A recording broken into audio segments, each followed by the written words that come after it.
makna daripada kalam Al-Imam Hujjatul Islam Abu Hamid Muhammad bin Muhammad Al-Ghazali rahimahullah wa nafa'ana bi ulumih. Macam yang ketiga daripada beberapa macam perkara yang perlu dipikirkan, yang perlu dijadikan tafakkur. Sifat-sifat yang membinasakan, yang tempatnya sifat-sifat membinasakan itu adalah hati.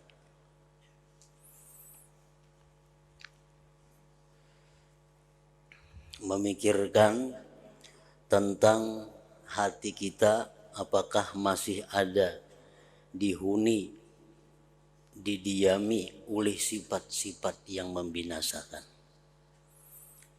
Apabila kita merenungkan atau memikirkan tentang hati kita, apakah masih dipenuhi sifat-sifat tercela, maka tafakkur seperti itu adalah merupakan tafakkur yang sifatnya adalah ibadah.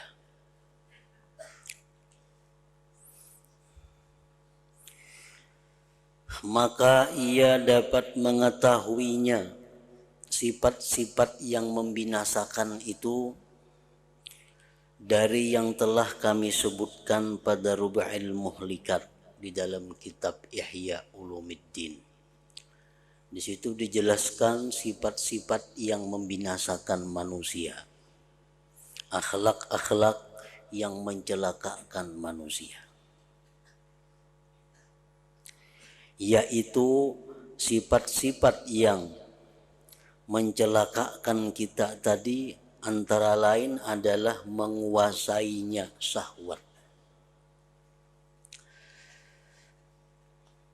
Diri kita dikuasai oleh berbagai macam keinginan-keinginan.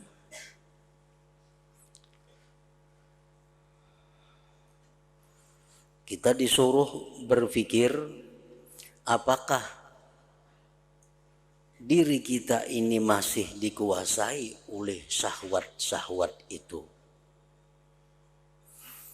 Kita disuruh merenungkan apakah selama ini kita hidup hanya untuk meluluskan syahwat-syahwat, keinginan-keinginan nafsu.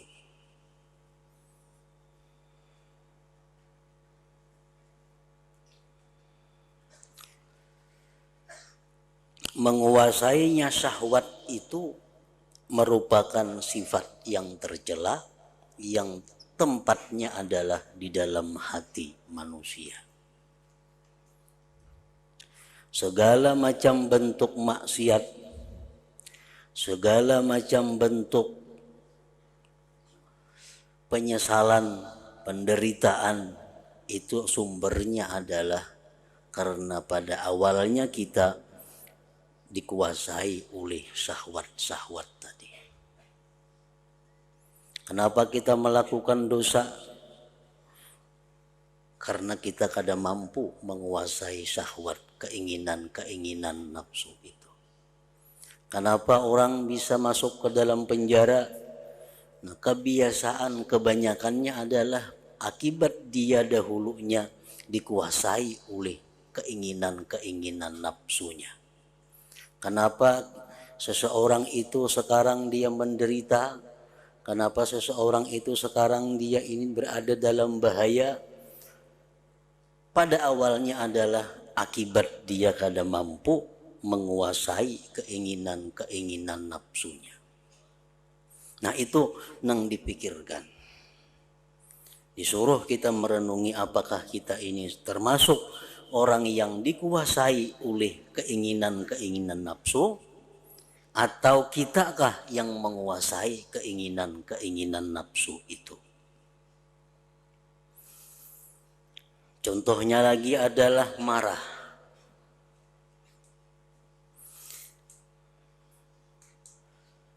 Selama ini aku marah, apakah marahku itu karena pribadi ataukah marahku itu karena di jalan Allah? Marah itu adalah sesuatu yang mulia, marah sesuatu yang berpahala apabila marahnya itu di jalan Allah. Dan marah itu sesuatu yang hina, tercela apabila yang dimarahkan itu adalah sesuatu yang bukan di jalan Allah. Nah, itu pun disuruh juga kita merenungi, memikirkan apakah kita marah selama ini di jalan Allah atau kada. Umpamanya kita menyuruh anak kita, menyuruh orang-orang yang membantu kita untuk kepentingan kita. Lalu ingat terlambat, lalu ingat tersalah, kita marah. Nah, ini marah kita marah karena kepentingan nafsu kita. Kalau anak kita, orang-orang yang di bawah kita, mereka lalai melaksanakan salat, mereka itu menunda perbuatan kebaikan, apakah kita marah kepada mereka? Nah, bila kita marah mereka itu kada sembahyang, kalau kita marah karena mereka itu suka melalaikan, menunda-nunda salat, nah marah kita itu adalah marah yang mulia, marah di jalan Allah.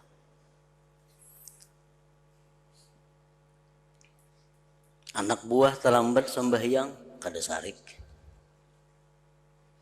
Tapi kalau anak buah disuruh mengambilkan nasi, terlambat seperempat jam, setengah jam memainya, berarti ini manusia marah bukan di jalan Allah. Buktinya apa? Ya tadi buktinya anak buah kita kada sembahyang, melambatkan sembahyang, kita kada marah. Paling marah juga kada semarah inya nang terlambat kita suruh itu. Itu menunjukkan bahwa diri kita ini adalah marah yang tercela.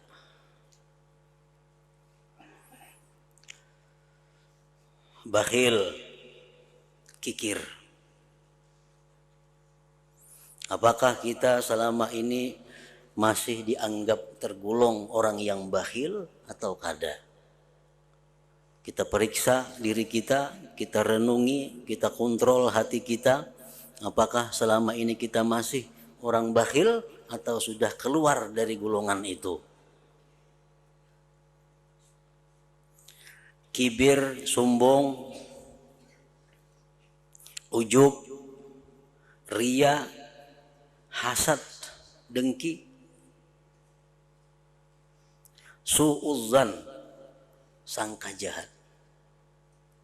Sangka jahat ini ada sangka jahatnya kepada Allah, ada sangka jahat kepada makhluk Allah. Apakah kita selama ini suka sangka jahat kepada Allah? Apakah kita selama ini suka sangka jahat kepada makhluk Allah? Nah, kita memeriksa, menganalisa diri kita itu merupakan tafakkur yang besar, nilai pahalanya di sisi Allah Subhanahu wa ta'ala.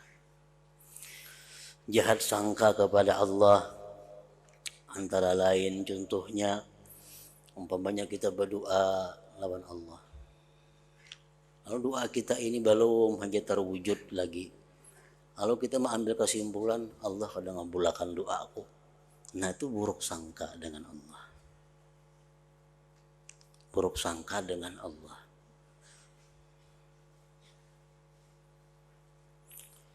Buruk sangka dengan makhluk Allah contohnya kita bertemuan kawan kita kadang menguringi kita, kawan kita kadang menagur kita, lalu di hati kita berkesimpulan sarik napa kalawan aku maka kada tak urihing bertemuan tadi. Itu buruk sangka. Padahal masih masih bisa diihtimalkan. Barangkalinya kada menagur itu di pikiran apakah dipikirakannya, atau kesibukan apakah nang isi sibuk sehingga inya kada sampat menagur aku. Itu ihtimal yang mungkin yang sangat bisa terjadi. Jangan langsung berdedasan sarek napa kadu aku saruan kada menyeruani. Barangkali sidin lupa, barangkali sidin kada ingat, lalu kada takiau. Kan boleh jadi itu. Nah, kayak apa andai kata diihtimalkan seperti itu. Jangan sampai kita mengambil kesimpulan sidin itu kada baik lawan kita. Orang itu kada baik lawan kita. Nah, itu suudzon. Kita disuruh tafakur, apakah selama ini kita suka lawan suudzon itu? Lalai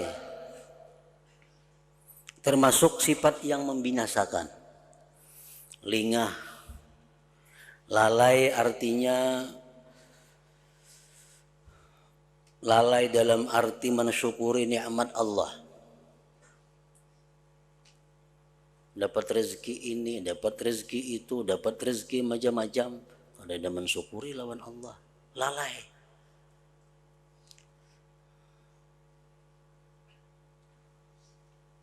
Lalai terhadap mengambil hikmah kepada sesuatu musibah yang menimpa. Ada hal-hal yang kada nyaman datang kepada kita. Kita lalai mengambil hikmahnya. Sudah 4-5 hari hanya merasa ada hikmahnya.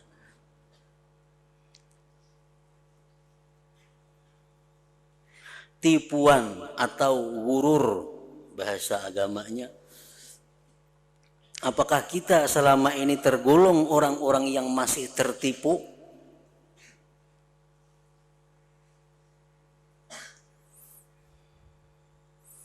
Tertipu dengan ayat-ayat Allah. Tertipu dengan hadis-hadis Rasulullah.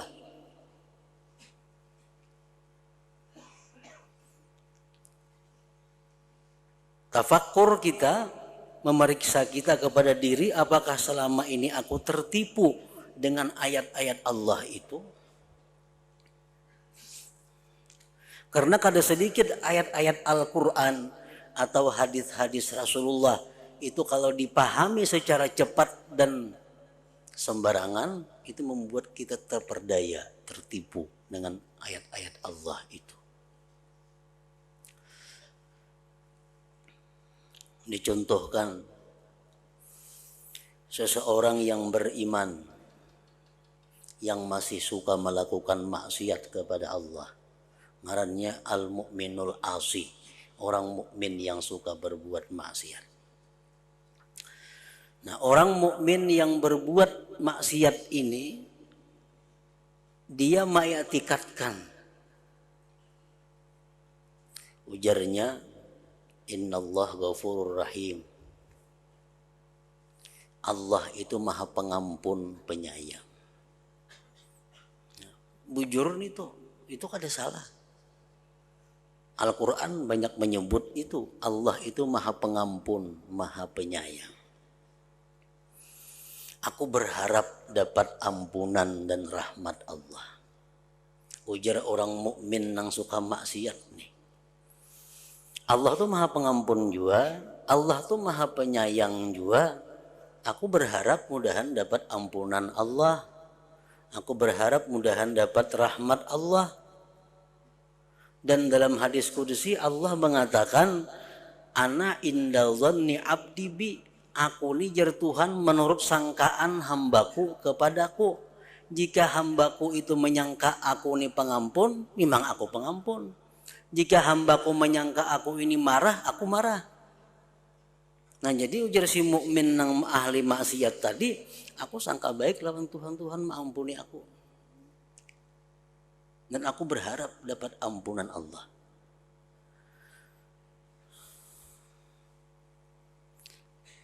Nah, ini contoh orang beriman yang maksiat yang tertipu dengan ayat Allah dan hadis-hadis Rasul.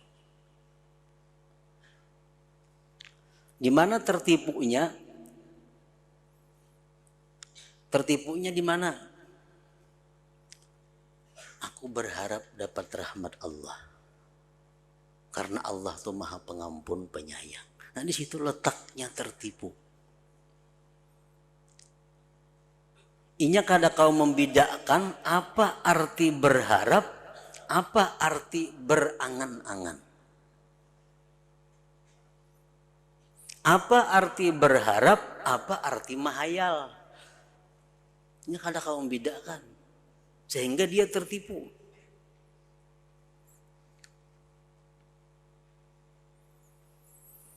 Rasulullah Shallallahu Alaihi Wasallam menjelaskan al-kaisu man dana nafsahu wa amila lima ba'dal maut wal ahmaq man atba'a nafsahu hawa wa tamanna 'ala Allah. Artinya orang yang cerdik itu, kata Rasulullah, orang yang menghitung dirinya dan dia beramal untuk sesudah mati. Itu orang cerdik. Orang yang bodoh itu, kata Rasulullah, adalah orang yang mengikuti kemauan nafsunya dan dia berangan-angan atas Allah dengan berbagai macam angan-angan. Nah, ini selalu berbuat maksiat, tapi berangan-angan dapat ampunan Allah. Cuma kadang kau membedakan apa arti berharap itu, apa arti berangan-angan. Ini membuat ini terperdaya. Allah Subhanahu wa taala menjelaskan innalladzina amanu walladzina hajaru wajahadu fi sabilillah ulaika yarjuna rahmatallah. Firman Allah mengatakan orang-orang yang beriman dan mereka meninggalkan perbuatan jahat menuju perbuatan baik dan dia berjuang di jalan Allah, mereka itulah yang berharap dapat rahmat Allah.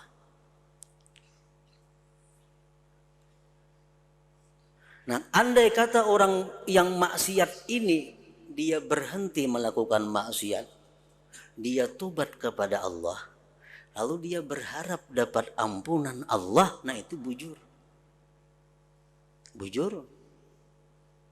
Tapi kalau ia masih suka melakukan maksiat, tapi dan mengangan-angan mencita-cita agar dapat ampunan Allah, itu kada berharap karena itu mengangan-angan. Kalau kita misalnya besi pahumaan kada ada, minjam pahumaan orang kada, bahuma kada juga, atau kita besi pahumaan cuma kada dihumai, diliatakan sekosong-kosongnya. Begitu orang mengatam, kalau kita bersuara, mudahan pahumaanku juga kawa dikatam kena isok. Nah itu mencita-cita ngarannya angan-angan. Lain berharap itu. Kalau inya besi pahumaan, ditanaminya, dirawatnya, diharagunya, lalu isuk mengatam, lalu berharap, mudahan isuk aku kawa mengatam. Nah ini ngarannya harap. Nah kebanyakan kita manusia ini tertipu, kadang kau membedakan mana antara harap dan mana antara angan-angan. Orang yang ingin dapat rahmat ampunan Allah, tetapi dia kada bergerak ke arah itu, ngarannya angan-angan. Orang yang ingin dapat rahmat ampunan Allah, tapi dia minta ampun dan istighfar, nah itu ngarannya berharap.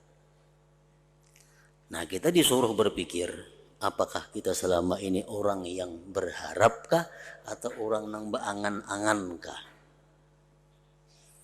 Angan-angan Tuhan supaya mengampuni, angan-angan mati surga kada berhisab, angan-angan selamat dari fitnah kubur, angan-angan lulus di titian siratal mustaqim, ingin masuk surga di surga Firdaus, tapi kada ada bahannya, kada ada kelakuan pekerjaannya ke situ. Itu ngarannya beangan-angan, tertipu. Ditakuni nih semuaan kita, hendaklah ke surga Firdaus, hendak semuaan. Tapi kada ada gawiannya, nah itu mah angan-angan ngarannya. Kalau berharap tuh orang nang bekerja, beribadah habis waktunya siang malam, lalu nya berharap mati masuk surga Firdaus, nah itu bujur berharap. Nah itu nang termasuk perlu ditafakurkan dan lain-lainnya. Dan ia menyelidiki dari hatinya akan sifat-sifat ini. Diteliti, diselidiki di hati sifat-sifat tadi. Kalau ia menyangka bahwa hatinya itu bersih daripadanya, maka ia berpikir tentang cara mengujinya dan mencari persaksian dengan tanda-tanda atasnya. Temannya periksa hati kita selidiki hati kita. Oh, sudah bersih dari sifat-sifat tercela. Jangan percaya. Coba tes, bujur kada bersih. Karena sesungguhnya nafsu selama-lamanya ia berjanji dengan berbuat kebaikan dari dirinya dan ia mengingkarinya.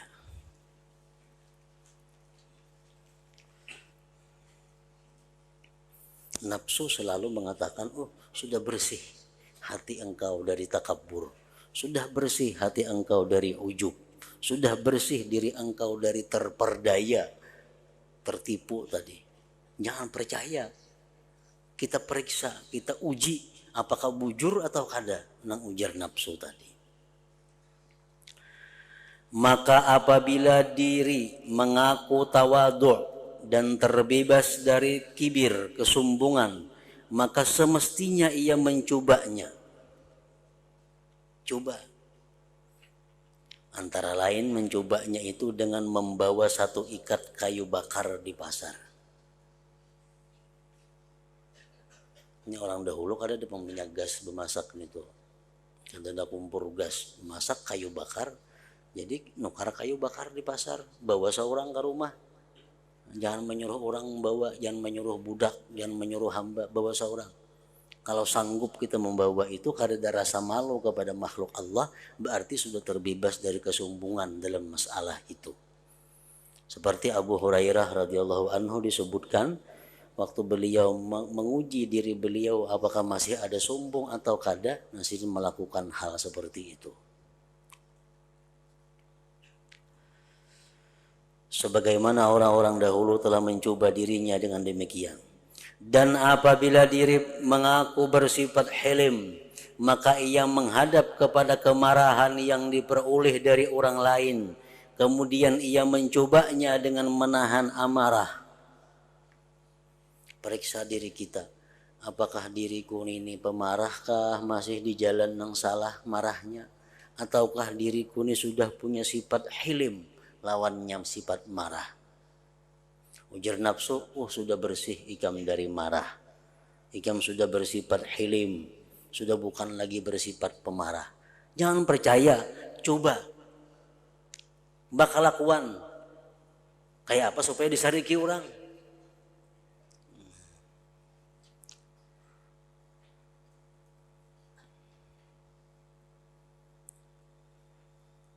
Bila orang sarik lawan seorang, kita mampu menahan diri, kada sarik lawan orang yang menyariki itu, nah berarti sudah bujur, kita terbebas dari sifat marah itu.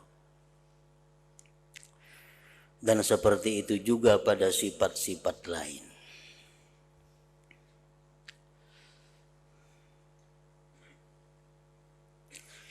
Inilah tafakkur tentang apakah ia bersifat dengan sifat yang dibenci atau tidak. Dan bagi yang demikian ada tanda-tanda yang telah kami sebutkan pada Rub'il Muhlikat dalam kitab Ihya Ulumuddin. Apabila tanda menunjukkan kepada adanya, periksa hati apakah masih ada bersifat sombong. Ternyata ada. Maka ia berpikir tentang sebab-sebab yang menjahatkan sifat-sifat ini padanya. Kalau kita periksa hati kita ternyata masih ada sombong. Nah kita cari sesuatu yang menjahatkan sifat sombong itu. Hadis-hadis Nabi kita baca yang mencela, mencaci maki sifat sombong. Kita cari Al-Quran yang mengatakan begitu beratnya orang-orang yang sombong. Dan jelas bahwa sumber sifat-sifat ini adalah dari kebodohan, kelalaian, dan jahatnya batin. Kenapa orang sombong? Karena inya bodoh, karena inya lalai, karena inya kada punya ilmu pengetahuan yang benar.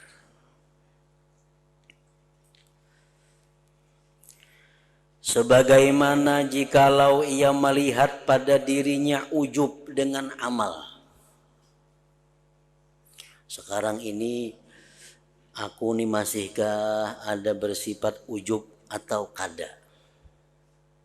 Ujub itu katuju mengakui kehebatan diri. Katuju benar merasa bahwa diri seorang ini adalah bersih. Diri seorang ini adalah kada berdosa, itu ujub.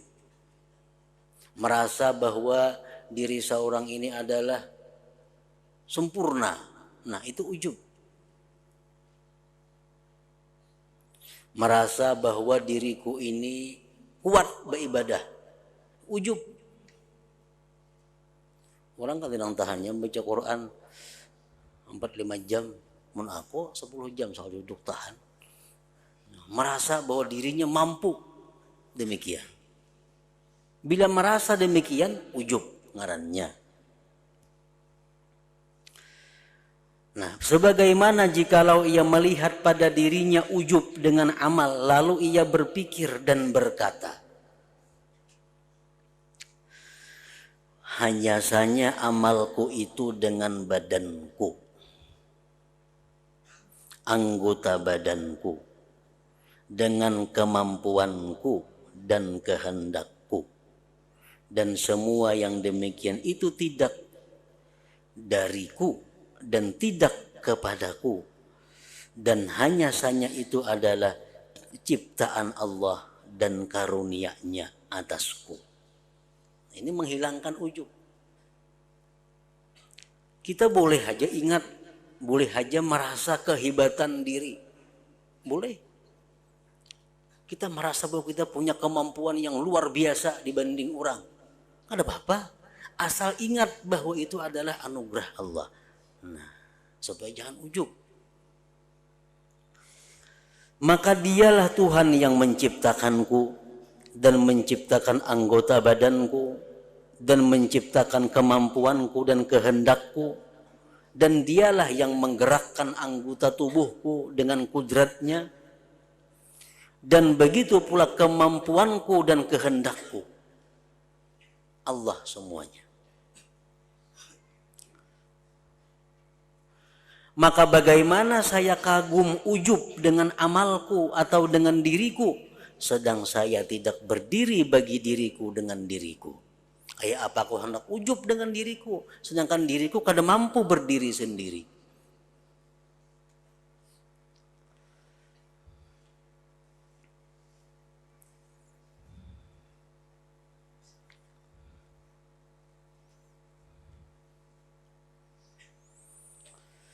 Para ulama mengatakan, man arada ayyaksira ujuba fa'alaihi bi arba'ati asya. Siapa yang hendak memecahkan ujub, maka ada caranya 4 perkara supaya jangan ada ujub.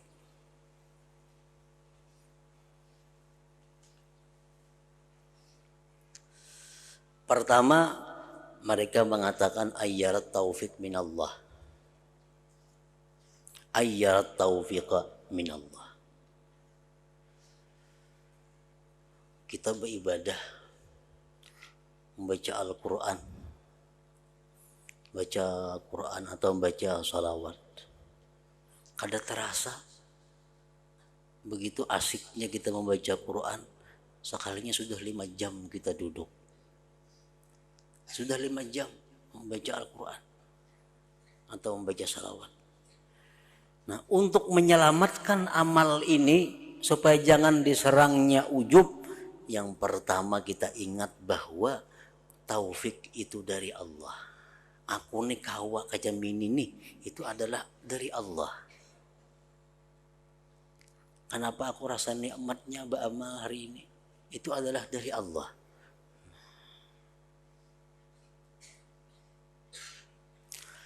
Yang kedua, ayyanzura ilan na'ma allati manallahu alaih, bahwa dia memandang kepada nikmat-nikmat yang diberikan Allah atasnya.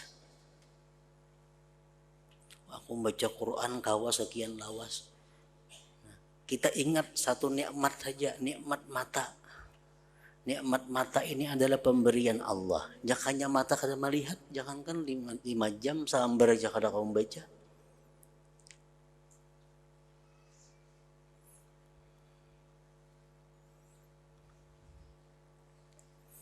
Yang ketiga, ayyakhafa an la yaqbalallah amalah. Yang ketiga, dia takut kalau Allah kada menerima amalnya. Aku beramal sekian jam, namun tentu diterima Allah. Nah, bila hati kita ini masih merasa belum tentu diterima Allah, kadang mau ujub. Nang mau ujub itu nang asa sudah pasti diterima Allah. Nang keempat, ayyanzura ila dzunubihi wa taqsirihi qabla dzalik, bahwa ingatlah dosa-dosa, kelemahan, kekurangan kita sebelum ini. Hari ini aku bujurnya kau beribadah sekian lawas, tapi dibanding dosaku dahulu mana banyaknya, sering banyakan aku berbuat dosa juga. Nah, 4 hal itu menghilangkan ujub di dalam hati kita. Jadi kalau kita datang perasaan bahwa kita ini hebat, bahwa kita ini merasa harap, ingat akan 4 itu, supaya selamat daripada kemurkaan Allah Subhanahu wa taala.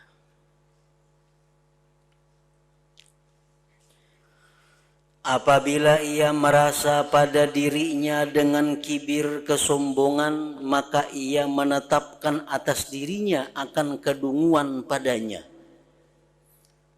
Kalau kita ini merasa bahwa diri kita ini lebih hebat daripada orang lain, kalau kita merasa bahwa diri kita ini lebih bersih dari orang lain, padahal kan lawan diri kita pembungulnya tuh igam. Kalau kita tuh merasa, ini bedanya antara ujub lawan sombong. Ujub ini kada perlu ada orang lain, bisa ada sendirinya. Kalau takabur tuh ada tandingan. Aku harap pada inya, harap pada orang tuh takabur. Kalau merasa harap saurangan, nah tuh ujub. Nah, bila mana kita menetapkan bahwa diri kita ini lebih hebat dari orang lain, lebih suci dari orang lain, lebih zuhud dari orang lain, sebenarnya diri kita paling bungul, paling bodoh.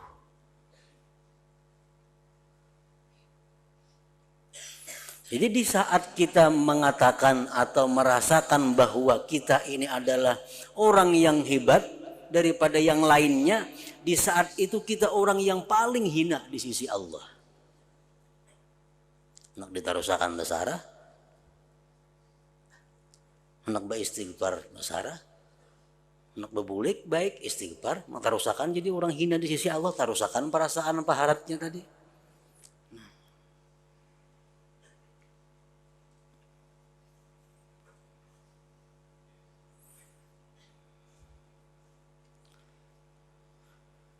Dan ia berkata kepadanya, kepada dirinya sendiri, mengapa kamu memperlihatkan dirimu lebih besar? Kenapa ikam merasa harap pada orang? Sedangkan orang yang besar adalah orang yang di sisi Allah orang besar. Nangaran orang hebat tuh orang yang hebat di sisi Allah. Dan yang demikian itu dapat tersingkap setelah mati.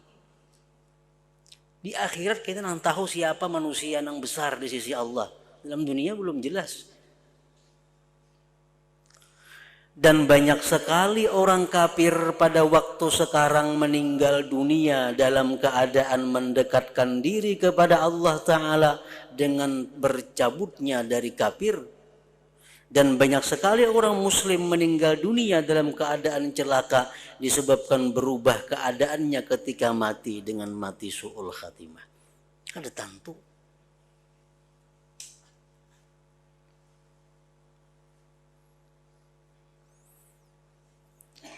Di zaman sebelum zaman Rasulullah Sallallahu Alaihi Wasallam diceritakan ada seseorang yang sudah 70 tahun beribadah kepada Allah dan full malam ibadah siang puasa.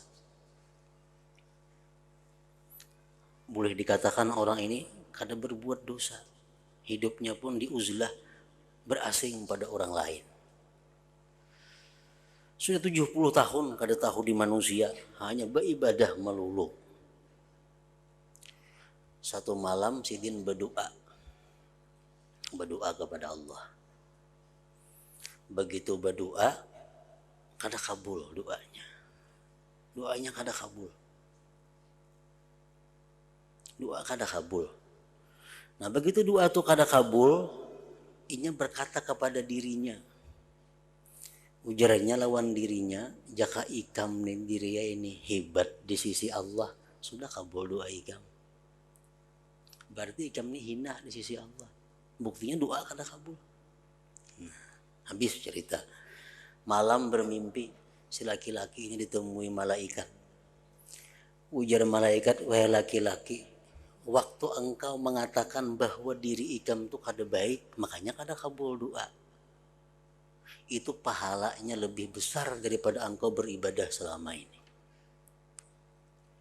Pahalanya lebih besar daripada engkau beribadah selama 70 tahun ini. Nah, karena merasa bahwa diri ini sebenarnya adalah hina. Merasa diri ini adalah kada baik. Makanya tadi kalau orang merasa dirinya baik, itu orang yang paling hina di sisi Allah Subhanahu wa Ta'ala. Merasa lain diucapkan aku kada baik kan macam itu bang. Atau menulis surat misalnya dari kawan ikam, dari hamba Allah yang banyak dosa, kada perlu ditulis itu dalam hati aja itu diandak.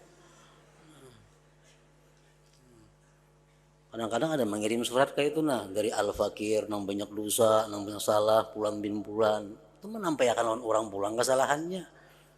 Itu dalam hati nih merasa jakanya aku nih baik, aku sudah enggak ini, ada mau macam itu.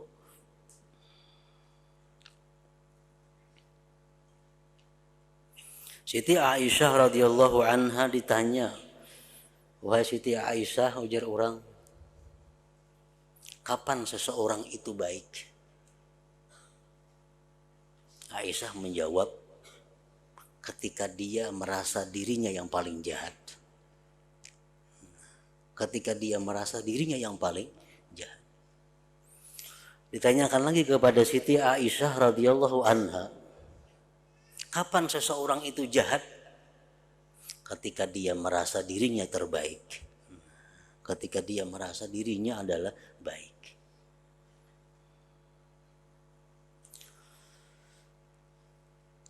Maka apabila ia tahu bahwa kesombongan itu membinasakan dan bahwa asal kesombongan itu adalah kebodohan, maka ia bertafakur tentang pengobatan menghilangkan yang demikian itu dengan bahwa ia mengerjakan perbuatan-perbuatan orang-orang yang tawadhu.